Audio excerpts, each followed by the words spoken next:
You guys have taken the time to join me. And how many of you guys are participating in the Love Your Life Challenge that we're doing at Day Designer right now? Or is anybody doing that? Yes. Okay, so tell me what you've done. Monday was, oh my gosh, where are my notes? There we go. Monday was focusing on healthy meal times. Oh, a lot of you guys are. I love it.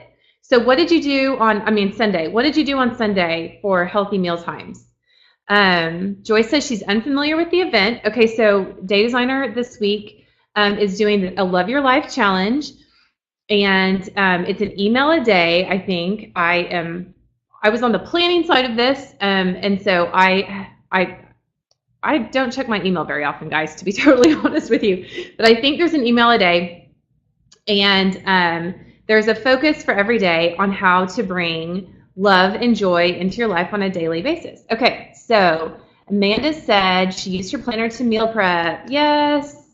Yes. I did meal prep on Sunday too. One thing that I want to do on my personal Instagram this year, I'm still trying to build up to this, is I want to do a meal plan Monday where I share a healthy recipe. I have purchased a paleo cookbook that I'm excited to dive into. It actually showed up last week and I haven't had a chance to read it yet, but definitely like planning your meals on Sunday helps you be more intentional with your food choices. Okay, Monday was focusing on movement throughout the day.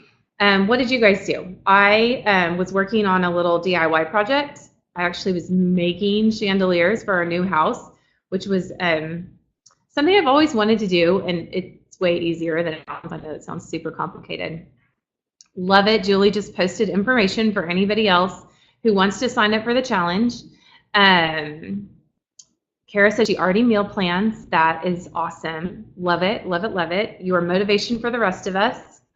Give us all your tips. Love it.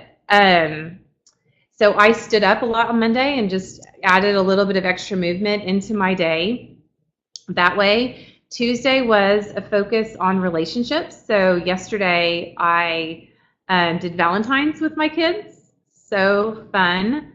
Actually bought the cutest little Valentines at Walmart. Like, they stepped up their game this year. Tori says she stepped it up with her Fitbit. That's awesome. Love that. Love the steps. I secretly want an Apple Watch, but that's not on the budget because we're buying a house in a week. Okay. And then today is focusing on taking a time out. And what I'm going to do today, just to share with you guys, my husband and kids are in Oklahoma City today. My kids do school a couple days a week, and we drive back and forth. This is why we're getting a second home in the city, so we don't have to drive back and forth as much. But I know my husband's having a bad day, and so our time out is going to be at dinner time. I do have a lot of work stuff I have to get done today, but I am going to head to the store later on today. I'm going to prioritize my family. I want to have the dining table all set, ready for dinner when they walk in the door, and dinner prepared. And I'm going to do something super nice for my husband. I'm not sure what it is, but I just want to love on them and allow them to relax. And I know that part of this can come into play without them even being here, with me cooking and cleaning and getting ready for them to be here today. So that's my plan for taking a time out. And for those of you who, you can use that link that Julie just posted if you would like to join us for the rest of the Love Your Life Challenge this week. We would love to have you be a part of that. I love the ideas you guys are throwing out. You have a Galentine's night plan. That's awesome. Tea time with scone and small sandwiches is beautiful. I love that. Love tea. I love doing tea with my kids. It's so fun. I've done high tea a couple times with them when we've been traveling. Oh, Julie says the link is actually for the next challenge, but you can follow along with the rest of this challenge on Instagram. Okay, awesome. Thank you for the instructions, Julie. So follow Day Designer. At the Day Designer on Instagram is where to follow to find out about the rest of this challenge. I'm sorry I misspoke on that. Okay. There was in the email, there was a little worksheet for you guys to print out. And so if you want to take a minute to print this out, and we're going to follow along with this in today's webinar. The theme of the webinar and our theme for the month of February at Day Designer is how to bring love and joy into the everyday. Who's on board for that? All right, I am 100% on board for that. I mean, it has been a rough week. I had a bad Monday. My husband's having a bad day today. And I know that, I was working on some book stuff this morning. I'm writing a book about heart goals. And was thinking that, one of the things I ran into in my notes is that we can't change other people. We can only change ourselves. But I know that by changing my perspective and my paradigm and the way I'm looking at things, I know that I can bring love and joy not only into my life, but also to my family's life. So this webinar is falling on the perfect day for me today because I am talking about stuff that I am going to go implement the second I get off this webinar. And I'm taking the challenge to turn my husband's day around and bring him some joy and love. Okay, so print this off. We're going to follow along. The first question that we need to address if we want to bring love and joy into our life is what does a life filled with joy, happiness, and self-compassion look like for you? Do you guys have any thoughts on that? I just realized I had the wrong. Julie, you even told me have the right set of notes printed out, and I had 2 copies. I should have thrown that one away. But what is? I want you to think about what a life filled with joy, happiness, and self-compassion would look like. So when it comes to your happiness, what do you want? Do you know the answer to that question? Can you share it with us? What are some of the things that go into making life joyful? Simplicity, Lauren says, yeah. I'm going to read some answers. Peace, not conflict. You must be an Enneagram 9, Michelle. That's my husband. Kindness, yeah, Tori. Recognizing my limits and asking for help when I'm overwhelmed. Less stress. Awesome. So good. What would it look like? Let me ask you another question to help you think about this even further. What would it look like if you were, what sort of actions do you think you need to take to bring self-compassion into your life? I have a story on this one. I have a friend, Betsy. I don't think she would mind if I tell you this story. She, a lot of my friends that are authors and creatives have been to a place right outside Nashville called Onsite. And it's an experiential therapy center. You go for a week. It's all about being mentally healthy, which is an important part of self-care. And I had not been yet, and I was having a conversation with my friend Betsy. She had been, and I said, what changed? Like people go to this place and they come back not totally different, but they call it like a 2-degree difference. The idea that if you change something just a little bit, I'm not a mathematician, but the degree, a 2-degree, if you're shooting for the moon, 2 degrees is going to put you way off course by the time you get to the moon, or way on course when you get there. And then how you get to the moon is 1,000 little course corrections, like 1,000 little tiny movement. So I love these analogies, this idea that like small changes add up over time. But I said to Betsy, I was like, what changed? And she said to me that during her experience at Onsite, she remembered when she had this realization that she actually loved herself. And when she said that, I was like, whoa, do I love myself? And that was probably one of the bigger wake-up calls in my life when I realized I really didn't. I didn't like who I was, and I had to realize that being in that situation does not mean I have to change myself. It means I have to learn to love myself exactly how I am. And I used to think that I had to change myself if I was going to be able to love myself. And now I know that in order to change, if we want other people to change, we have to accept them exactly as they are. And if we want something about ourselves to change, we have to accept ourselves exactly as we are. And that starts with loving ourselves. So my question, and I realize this is a long way around to get to it, and some of you may have already thrown this out there, but what does self-compassion look like? What does it look like in your head? Like, what are the thoughts that you are going to think about yourself if you are practicing self-compassion? Not just self-care, but genuinely loving yourself. If you're going to treat yourself like you're treating your best friend, what are some things that you can do or stop doing? I want to give you some ideas on this. We can stop the negative self-talk. So on this part one, the vision of what would self-compassion look like, I would put, I can say something positive to myself. I can compliment myself every day.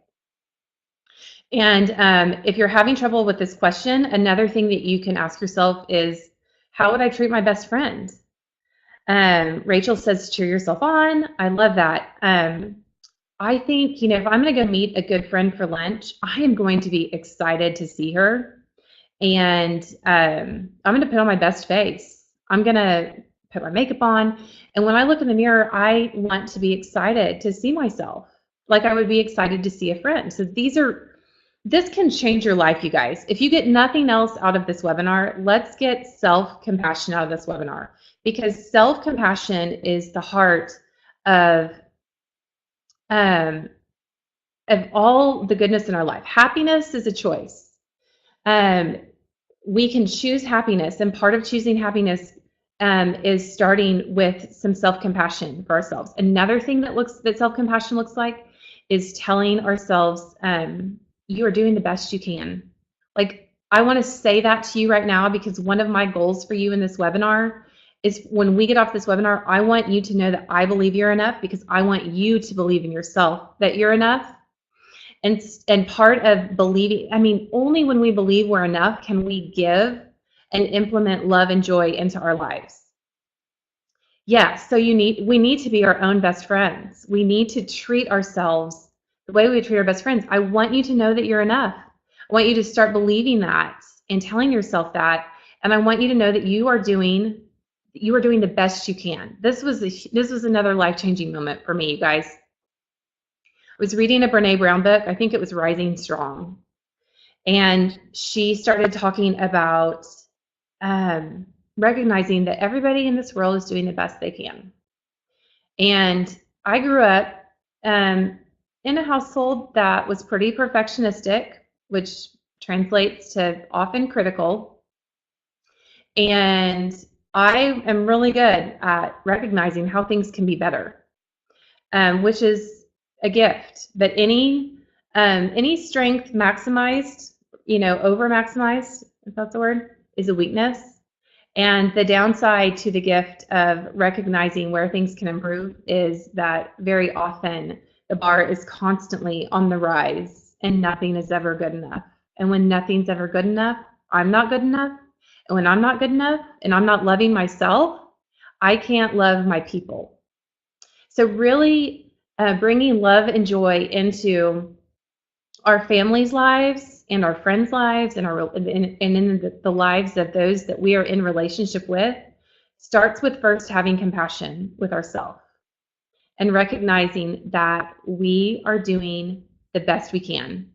Even somebody who is in a very dark place in life, like drug addiction or alcohol addiction, substance abuse, they are doing the best they can. And recognizing that allows me to be far more gracious with other people and myself.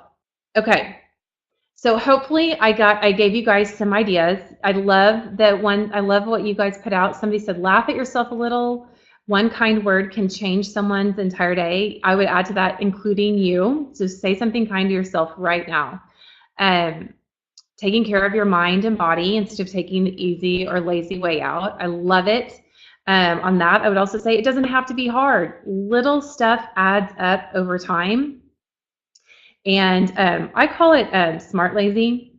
So on my personal Instagram, which is Whitney English, I'm doing a 1% now. That's the hashtag I'm using, is 1% now series of tips this year. I have 52 tips planned out. And all of it's just based around the idea that like little tiny baby steps over time can totally change your lives. And I've been implementing this in my life for about a year, and I am seeing major results. I'm super encouraged by it. And I'm so encouraged by it that I'm trying to encourage other people now. Okay. Love the conversation. Okay, so did you guys get some ideas on that for section 1, for part 1, envision what a life filled with joy, happiness, and self-compassion would look like?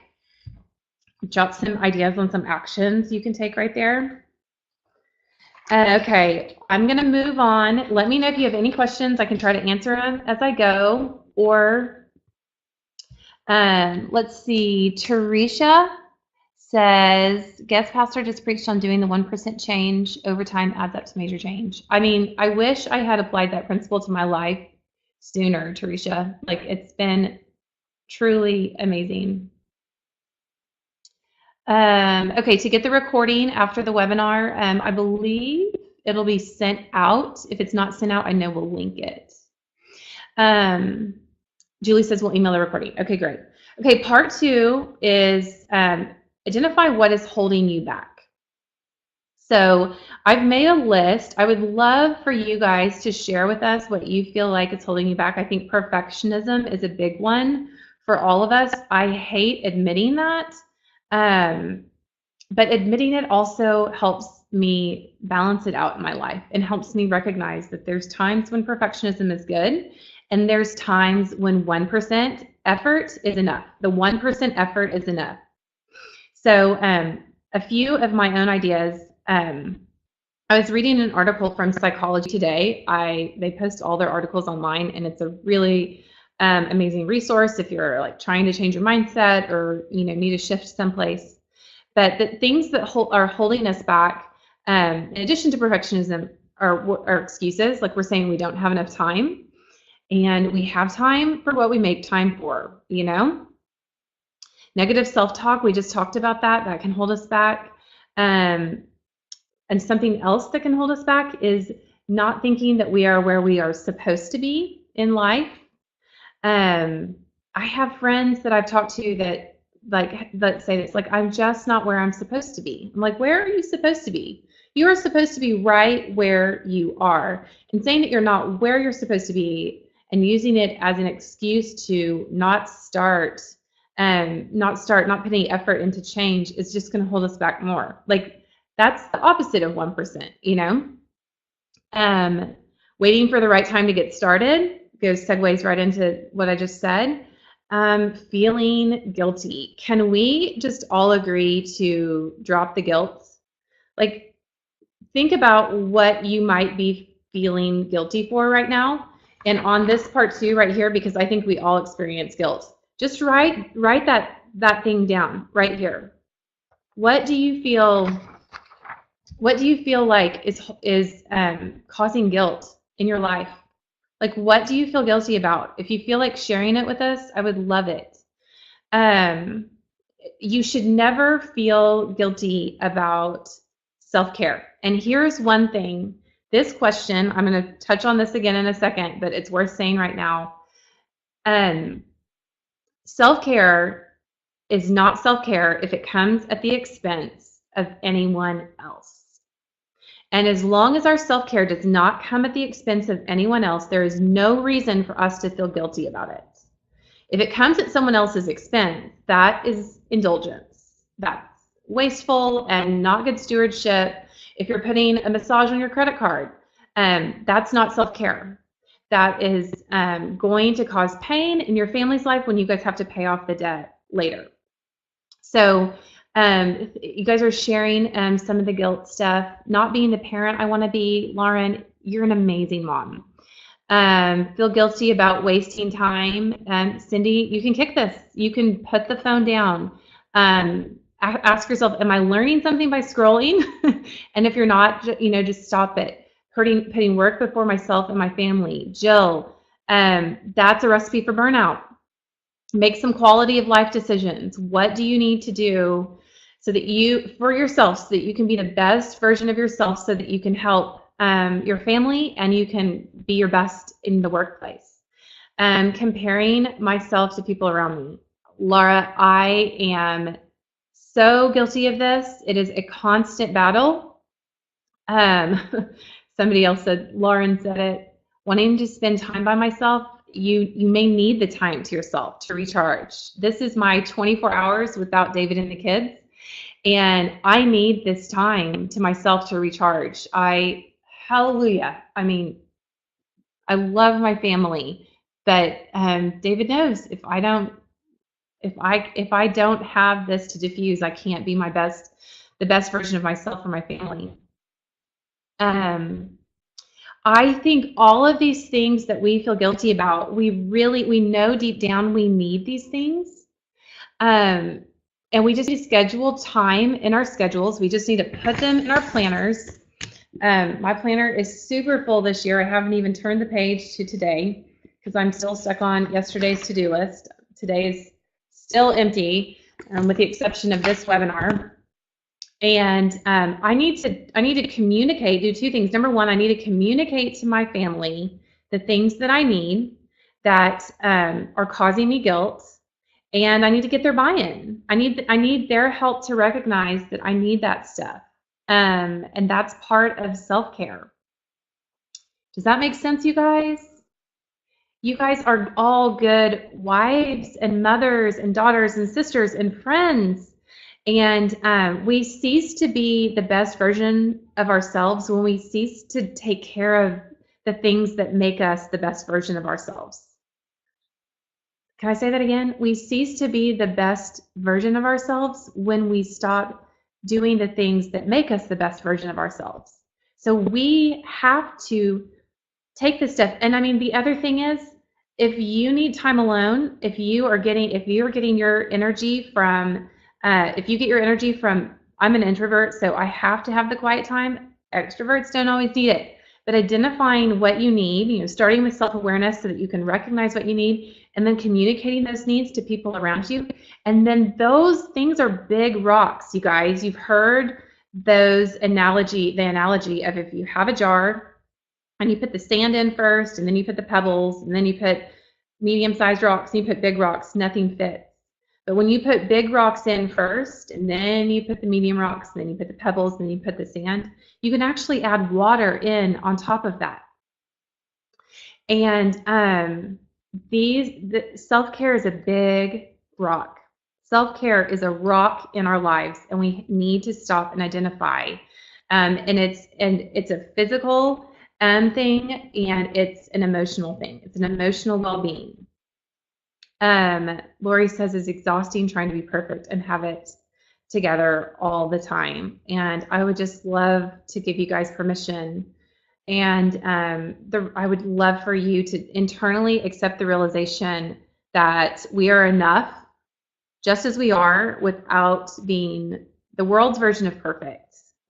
And we are enough even when we feel like we are falling apart, and we're not really falling apart, Even some of the worst years of my life, some of the hardest, darkest, most rock bottom years of my life, I have been able to look around me and realize that for those of us in the United States, like, we live in a society of abundance, and there is so much. We have access to so much opportunity, and that are enough. That even in the years and the seasons when I have felt not enough, having a community of people around me to support me, my family, my church family, friends, it's been an amazing gift. So I want to keep being the best version of myself so I can give back to those people that have given to me in those dark seasons.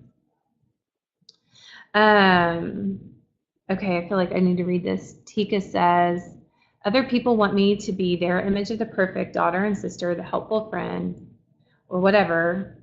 They're never there for me when I'm in need. It makes me question why I would ever want to do my life goals. Oh, that's hard, friend. That's deep. I would just say keep listening to this webinar and let's try to get you some answers and some clarity around that. And of course, if anybody else on here has any encouragement for Tika, that's a pretty discouraging place to be. I would just love to acknowledge that and recognize that.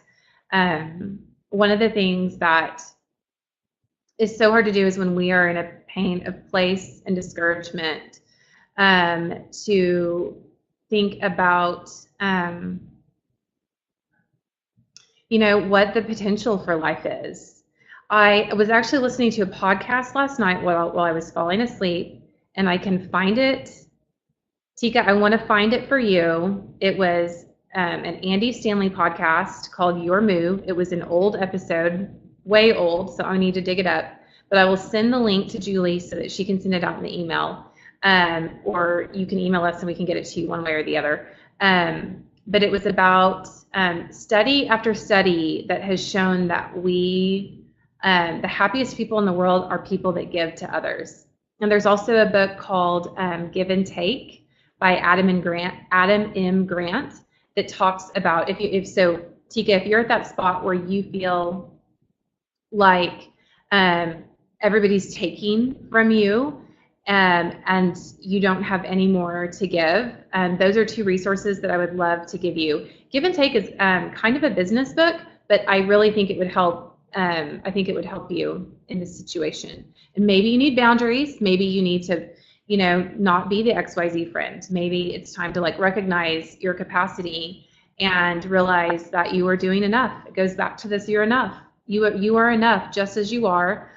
And one thing I said to my husband earlier this week was other people's opinions of me are none of my business. Can I say that one again? Other people's opinions of me are none of my business. It does not matter what they think. I used to feel like I had to get up and put on makeup for other people. I have a lot more fun getting up and putting on makeup now that I'm doing it for myself. Now that I am using it to enjoy who I am and actually take care of myself. I hope this is making sense, guys. I hope it's encouraging. Elizabeth says she is volunteering at her daughter's school a lot. She feels guilty when she says no, and they ask me to do more. I agree. Giving is higher self, but then at what point have I done enough? Great question, Elizabeth. You have done enough when you realize that you are about to exceed your capacity.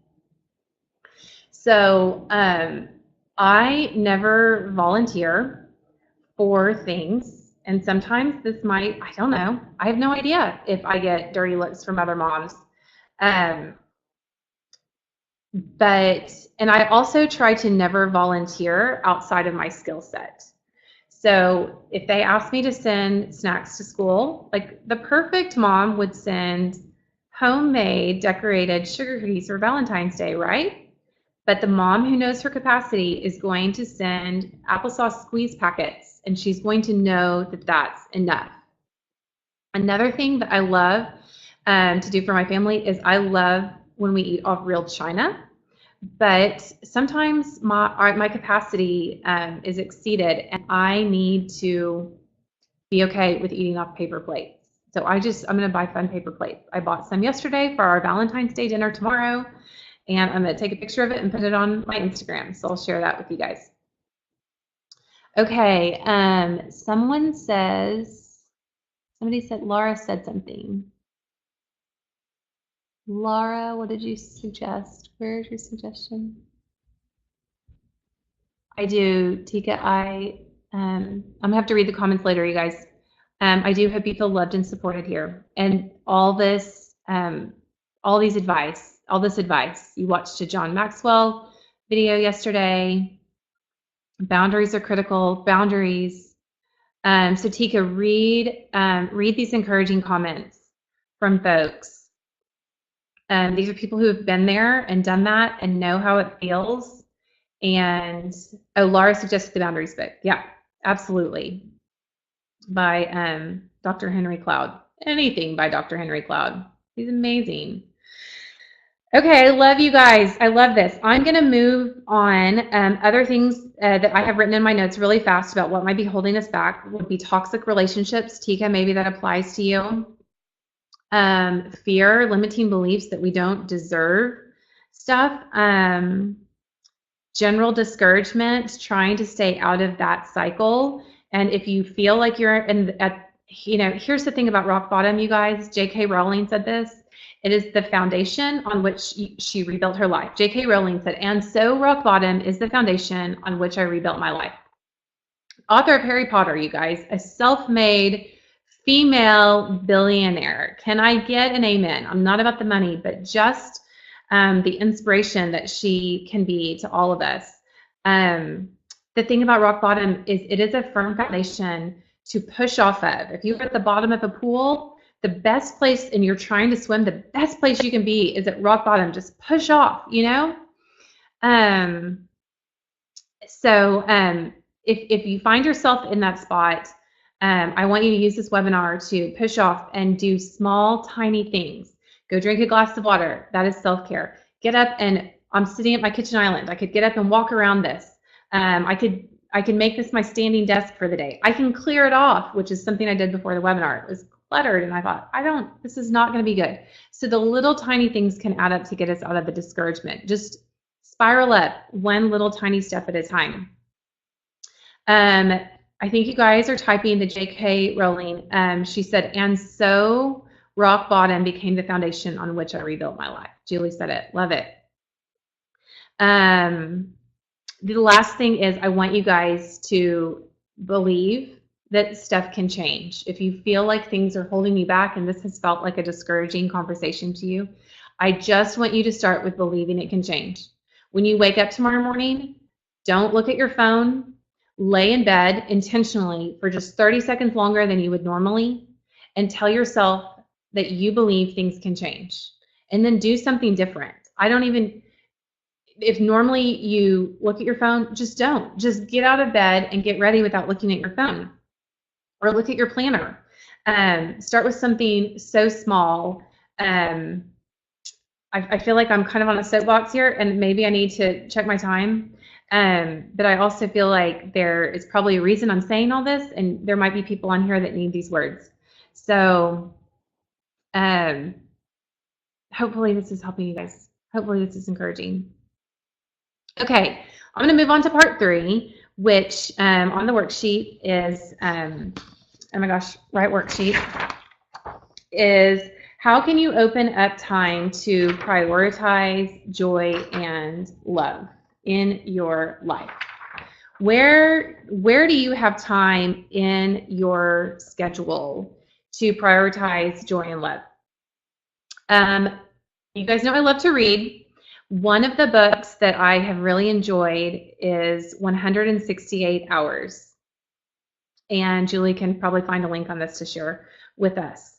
168 Hours challenges you, the author challenges you to do a time analysis in our life. The idea behind 168 hours is we all have 168 hours in our week. And we get to choose how we spend that time. It's like a bank account, and we get to choose where we make deposits and withdrawals. And she challenges you to do a time analysis. And in the front of the Day Designer, there are a couple of worksheets that the thing about the worksheets in the Day Designer, you guys, is you can use them however it works best for you. So this is just another idea on both of these. I'm going to show you from mine. There's this ideal month worksheet and then this ideal week worksheet. And if you haven't used this worksheet for anything else, one thing that I would encourage you to do is spend a week using that worksheet to map out your time and figure out where you're spending your 168 hours. If you are spending your time, and this is, if you feel like you don't have time, if that's one of your excuses, if that's one of the things that's holding you back, I promise you, if you do this exercise, you can find time in your schedule. An example of finding time would be when you recognize how much time you're in the car, deciding what you're going to listen to. Or do you listen to music in the car, or do you listen to podcasts in the car? I have started listening to Andy Stanley podcasts in the car. My kids actually really like listening to him, which is amazing. My son is 9, and I feel like Andy just really speaks to a lot of, his life mission is to, keep people from living a life of regret. And he has a great leadership podcast. He has this Your Move podcast. And then his church, North Point, has a podcast, all of which I really like. And so that is an example of finding time in my schedule for some personal growth stuff while I'm driving, because we have spent a lot of time driving back and forth between here and Oklahoma City this year. I'm trying to think of other times. It's something I've done the past 2 days on my Instagram, and I'm going to try to do this more often. It's stacking things together. I would love to do more Instagram lives on my personal Instagram, and I'm going to start doing them while I put my makeup on. Why do I have to have my makeup on to do an Instagram live? If other people's opinions are none of my business, then it's just going to be a part of what I do, is guilt-free showing up. Just showing up is more important than how I show up. If how I show up matters, I'm being a perfectionist. But if I will just show up, the refinement will come over time. And it is completely and totally fine. And it's one of my life missions to let people know that we are enough right where we are. And so it is totally fine to show up as a work in progress. No perfection required. And I do mastermind events in Carlson Landing, which is our hometown. People stay at our bed and breakfast. I love to pamper people. They're little business retreats, and it's totally intimate, and it is all about allowing people to show up exactly as they are. And it is the most beautiful thing when you bring people together in a live space and let them be perfectly who they are. And this is something that I can do for my family too. You guys can do this for your families too. Bringing love and joy into their lives could look like words of encouragement. I am big on growth mindset versus fixed mindset. So things that I say to my kids, I don't do this daily, but I try so hard to say to my kids, I can tell that you really worked hard at that. Fixed mindset is saying things like, you're smart. Growth mindset is saying things like, I can tell that you're really working hard at that. Or I'll say, does your brain feel bigger? I think your brain is bigger. I think his brain just got bigger. My husband and I play off of it. Or I can tell you're working really hard. One mantra that we have at our house is, smart isn't something you are, it's something you grow. This idea that if we want to get to any place good in life, it's going to require effort, little by little, baby steps. So these are ways that you can bring love and joy. And I mean, this is the stuff that I can give away freely, and I don't, as long as I've had a good night's sleep, this stuff doesn't exhaust me. You know what I'm saying? That words are things that I can give away. Encouragement is something I can give away that doesn't cost me anything. It doesn't require my time. It requires a minuscule amount of my energy. And guys, this is the stuff that is going to come back to me in droves. It is going to encourage those around me. I was talking to one of my kids' teachers on Monday, and I said, communication's been hard. And she said, oh, I'm sorry. And I said, oh, no, it's not you. Like, you are doing an awesome job. I just want people to know, you included, you're doing the best you can. You're doing an awesome job. And you are accepted and loved just as you are, without any change at all. Now, the crazy thing is, when we accept ourselves and the people in our lives from this angle, we are going to see change. It might not be the change we want to see, but we're going to see change, and we're going to be improving the people around us. Stop and think for a minute. I just am going to talk a little bit more about encouraging others, because on the subject of prioritizing time in our lives to bring joy into them, this encouragement thing is it requires almost no time. But stop and think for a minute about who is the most encouraging person you know? Does anybody come to mind when you think about that? Whenever I think about that, I have this friend, Bob. He is hands down the most encouraging person I know. He leaves encouraging comments on people's Instagram. He will send a text. He will send an email if he knows somebody is having, oh, you guys are saying it. My mother, that's amazing. Ms. Antoinette. I don't know who that is. I don't know if I should. Teresa. I don't know if that's somebody I need to be following. Rachel Hollis is a super encouraging person. Okay. Here's what encouraging people do in our lives. If you knew that you could spend an hour being encouraged by that person, would you fly around the world? Would you buy a ticket and fly around the world right now to spend an hour with that person? The most encouraging person you can think of. Maybe it's your best friend. Maybe it's somebody famous. Maybe it's a celebrity or something. But what would you do to spend a ton of time with that person? I want to be that person in my family's life. I want to be that person in y'all's life. I love that. No matter what, Miss Antoinette is a friend that no matter what she's going through, she's always encouraging others. And what a beautiful soul. That's the story I want people to tell about my life. And that requires, to make that happen, that requires almost no time on my part.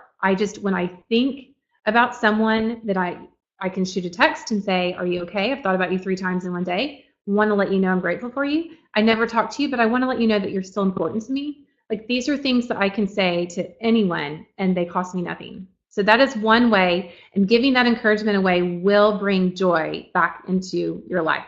I promise. Promise, promise, promise. Okay. The 4th section, I'm going to move on.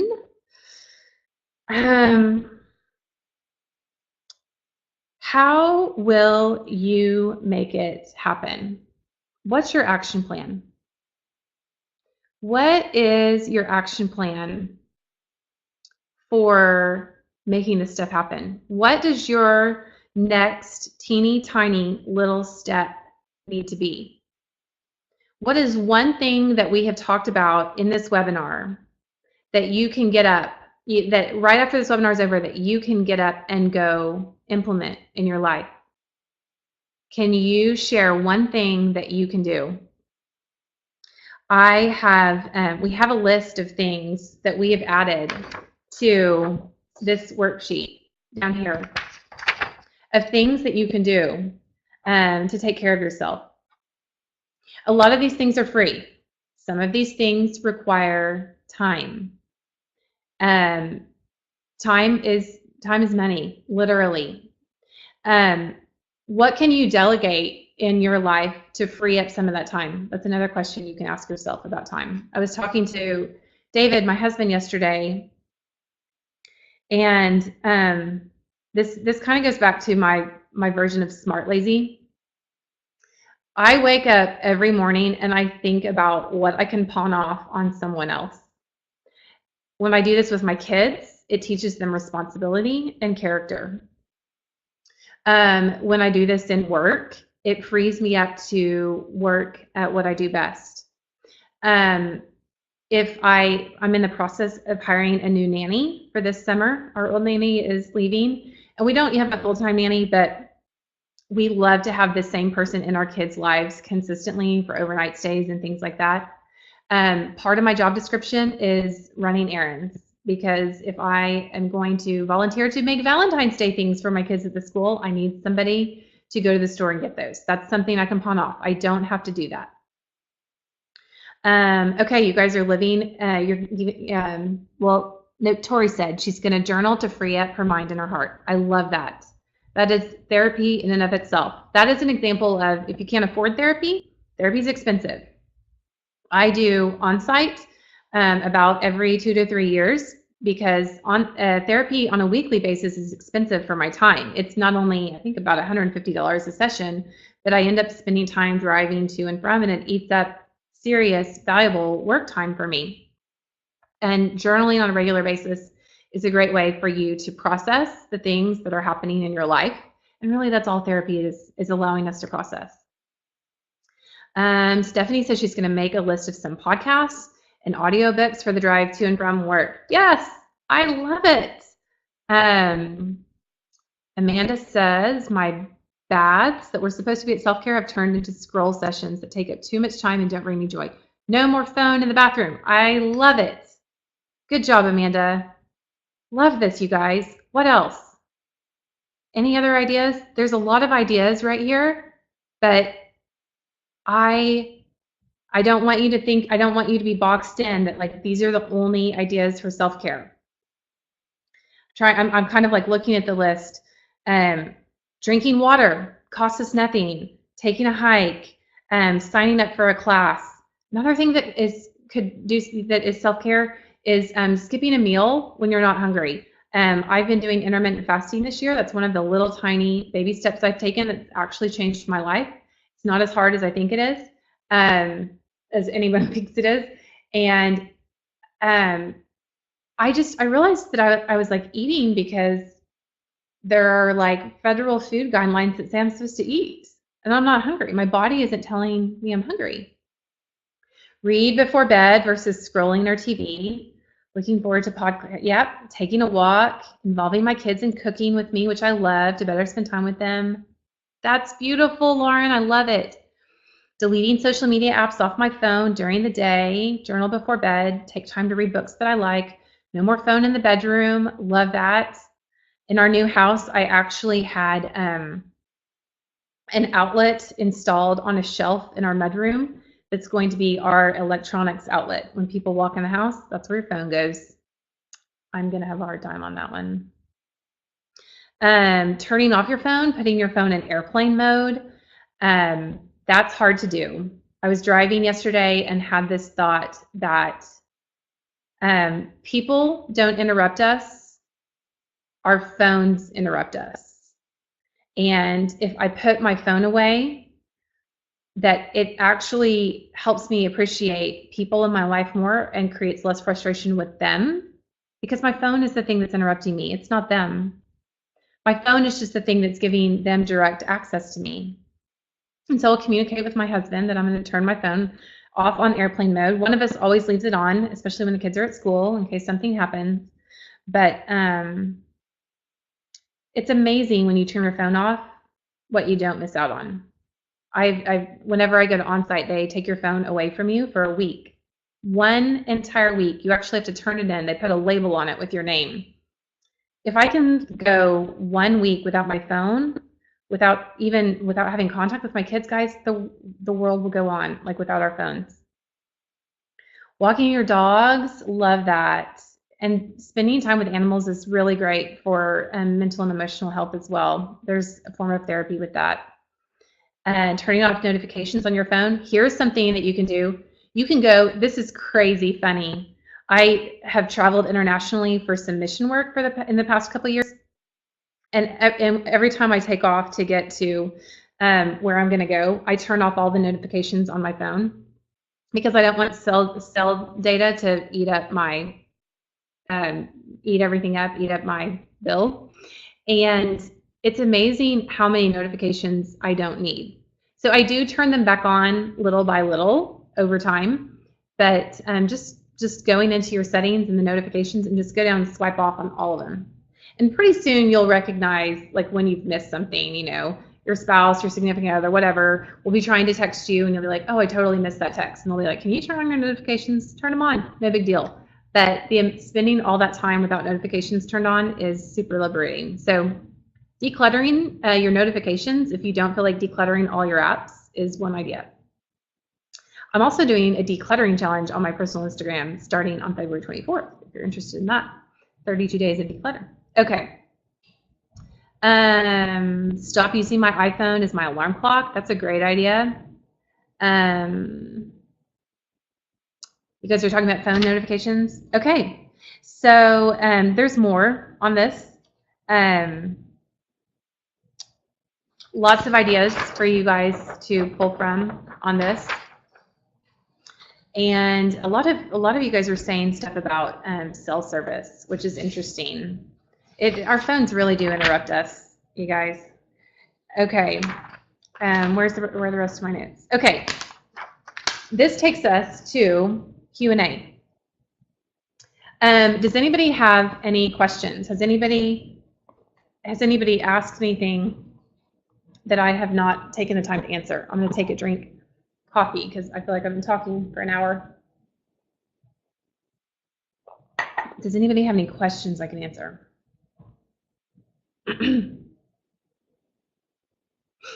There are a couple of things I'm going to mention here. People might be typing and asking questions. Our Day Designer cover reveal is on Wednesday, February 20th. And I am super excited about that. I'm already working with the team on designing covers for the next release, but and I'm super excited about that as well. But the heart and the time that goes into design, that our team puts into designing these, is they care so much, you guys. It's really beautiful. Okay, the link to the Psychology Today article that I mentioned at the beginning. I don't even know what article it exactly was, to be totally honest. I just read it, and then when Julie and I were preparing for this webinar, it came up in our conversation.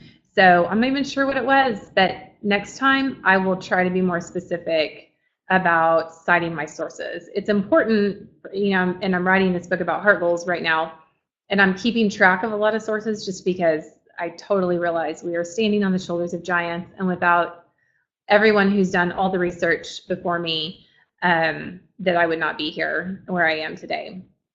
So I will try to be better about that. I'm sorry, Kara. What are my favorite ways to de-stress? A bubble bath is, I love a good bath. I love a good shower. I love a good exfoliating cream for my face. Not gonna lie about that. Not huge on the face mask thing, but give me a good exfoliator any day. There is a list of beauty products I like in my profile, on the link in my profile. And I list all the beauty product stuff I list on Amazon. It's on my Amazon favorites, link in profile.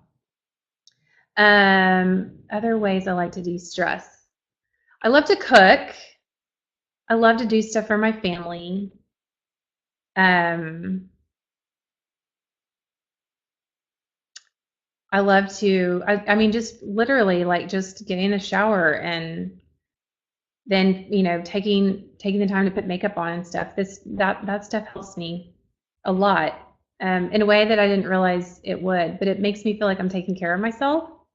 And a lot of times if I'm having a stressful day, I will just stop and go through. I use Heart. That's what Heart Goals is. It's a little checklist I just run through in my head.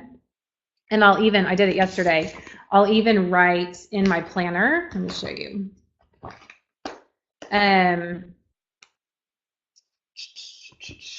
This is my yesterday stuff. You can see it.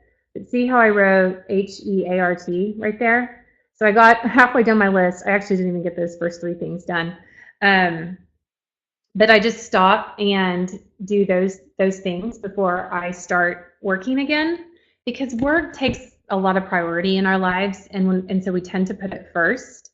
But when we put it first, we are neglecting all the other stuff. So I run through, how can I help myself? H, help myself. So yesterday I got up, I brushed my teeth, I put on deodorant, because I'll work from bed in my pajamas, and so sometimes I don't stop and do that stuff in the morning. Stopped and did that. I just felt like I was taking care of myself. That's the only feedback, and that creates momentum in my day. It makes me recognize that I valued myself, and so I'm worthy, and I can move on to the next thing. E is empower yourself. So yesterday I wrote, somebody on here suggested journaling. If you don't have time for therapy or a podcast, well, a podcast you would have time. Oh my gosh, you guys, I'm gonna have to wrap this up. Just journaling. So I journaled for I think 3 pages, and I just stopped whenever I think I got interrupted by a kid or something. But I had done something to empower myself and help me process mentally, and that was important. Then A is all your people. A lot of times, if I'm focusing on the A on a daily basis, I end up doing scheduling stuff. So my husband and I did. We had a brief calendar meeting, which helps, and it just means stuff is. We missed my son's birthday, which is on Saturday, but we talked about it today. R is my resources category. Yesterday I went to the bank. Yay, check, did that. And then the T stuff is work, and that took up the rest of my day. So it doesn't even, I ended up doing some research on some quotes I want to share with you guys.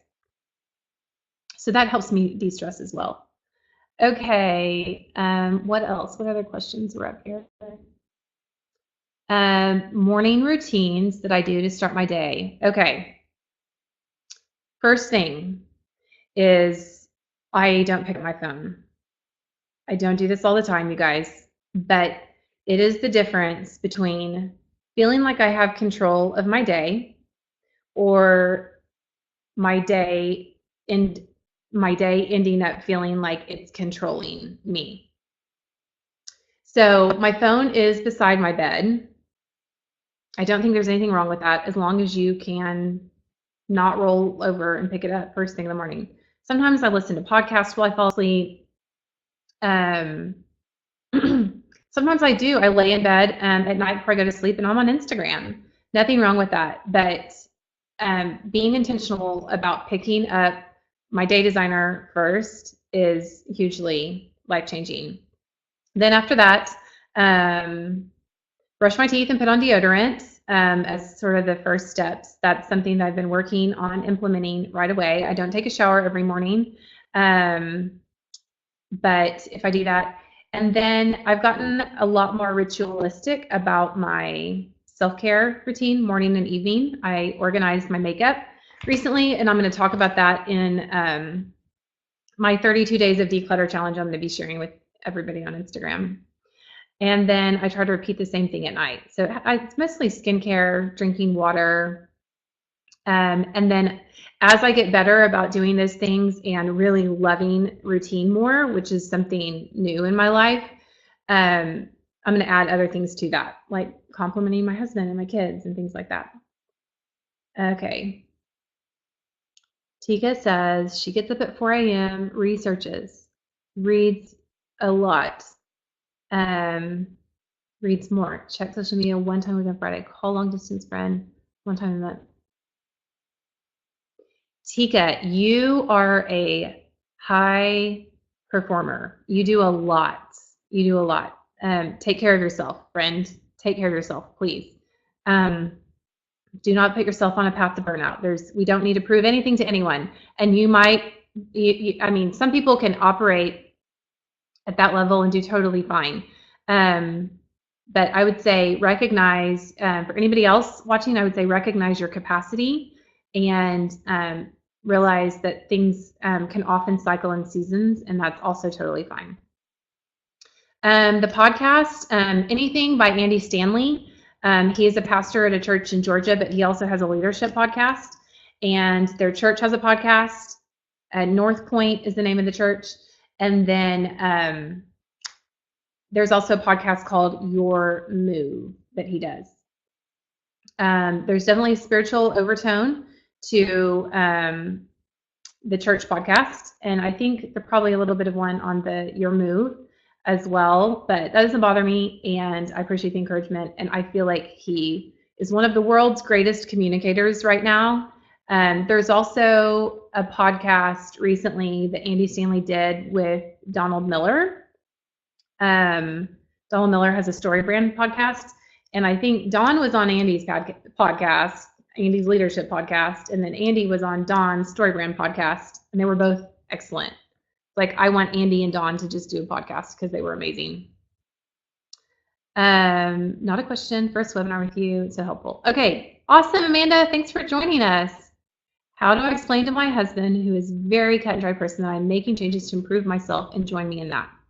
Lauren, I would just start with something so little. Like, what can you do for yourself that you don't, I mean, you don't need to tell him that you're drinking extra water, or that you're getting up and getting more steps in during the day. So I would look at the list on our worksheet and think about what you can do that maybe doesn't require his buy-in, and start there. And one of the funny things about self-care and self-improvement is that as we start to prioritize our own care in our own lives, sometimes it encourages people around us to do that as well. So, and then another thing is I'm not really cut and dried. I tend to be more ambiguous. And I explain to, one way I explain to people is that I think in circles and a lot of people think in straight lines. And I just ask them to accept me that way. And they know that I try. Like, people know that the people closest to me know that I work hard, and I am constantly on a journey to being a better version of myself. Okay, do I decide on my top 3 after I do my to-do list? Sometimes my top 3 lately has not been getting filled out. I have a top 3 for today. I have to read an email from my email list and finish a blog post and do a mastermind. We're going to do a scholarship for the March mastermind event that I talked about earlier. And so I do have a top 3, but I don't always write it down. Good question. Another thing that I have thought about using the top 3 for is my heart acronym that I run through when I start to feel overwhelmed. I don't do that every day, but when I do feel overwhelmed, I'm just like, what have I done for myself, mentally and physically? What have I done for my kids? And what have I done for my kids, my husband, my family? And then what do I need to do on stewardship, financial responsibility? T is trade, so that's business and work. Cindy? Yes, we will share the webinar. Lori said she has the same issue of explaining to your spouse.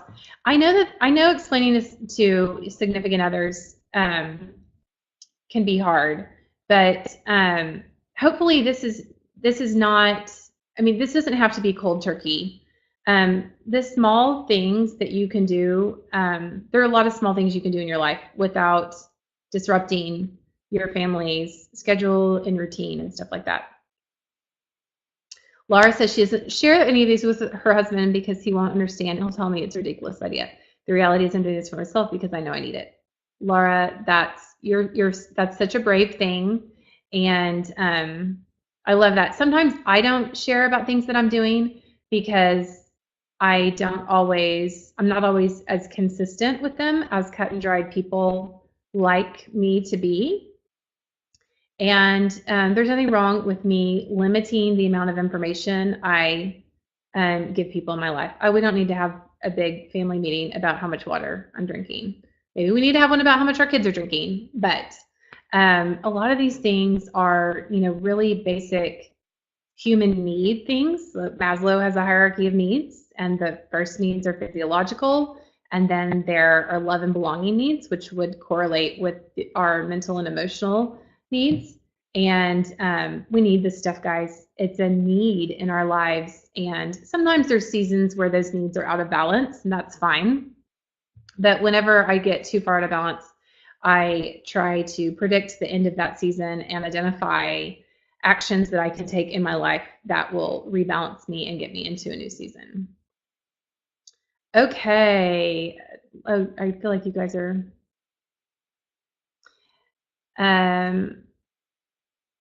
need people to be on the same page. She doesn't understand things. What about exercise and diet? You need to put that in your schedule where it works for you. I would just say, like, little by little. If you don't work out, don't cold turkey. Try to start running 10K tomorrow. Start with more steps. If you want to eat healthier, don't try to cut out gluten and dairy and meat all at the same time. One little thing at a time. One healthy meal still counts as a healthy meal. You don't have to eat, like, how many meals would there be? 21 healthy meals a week. to be a healthier person. One healthy meal a week still gets you on the journey, on the yellow brick road to the healthier version of yourself. A is all my people. The HEART acronym is something I talk about on my blog. And I think if you go to whitneyenglish.com/heart goals, there's an explanation of it. Somebody said, here comes Julie with the answer. Love it. Okay, I love this, guys. I'm doing a scholarship for the mastermind event. Yes, you can follow me on my Instagram account if you want to know more about that. The heart, you guys, they posted the link there, or you can go to my website and there's a button at the top that says heart goals. Okay, cover reveal Wednesday, February 20th. Get excited. I'm excited. And then the academic year, which is like our mid-year planner, flagship collection will launch on Wednesday, March 20th. And I don't think I'm supposed to say anything, but I also have some inside knowledge about a super secret, like quadruple amazing new product that we are coming out with at Day Designer. And you guys are going to flip your lids. Can't say anything else. That thing is going to be announced on Wednesday, March 27th. Put it on your planners. I'm so excited. I am so excited about that. Okay. Oh, I just threw my notes off the edge of my counter. Thank you guys for joining me. This was such a great webinar. It was so good to have you here. Thank you for showing up and bringing the best version of yourselves to this and sharing your thoughts and ideas and your encouragement for each other. If I can do anything to encourage you guys on this, feel free to reach out to me on my Instagram. You can direct message me this week. Also, the Day Designer team is always monitoring the messages on their account too. And I'm just so grateful to be able to spend this time with you guys. So go off and have an awesome day. I hope this has encouraged you. Okay. See you guys in the next, I will tell you what the next webinar is really fast. It is on Wednesday, March 6th. Next Day Designer webinar. We're going to be talking about intention, focus, and action. Okay. Signing off, you guys. Have a good one. Bye.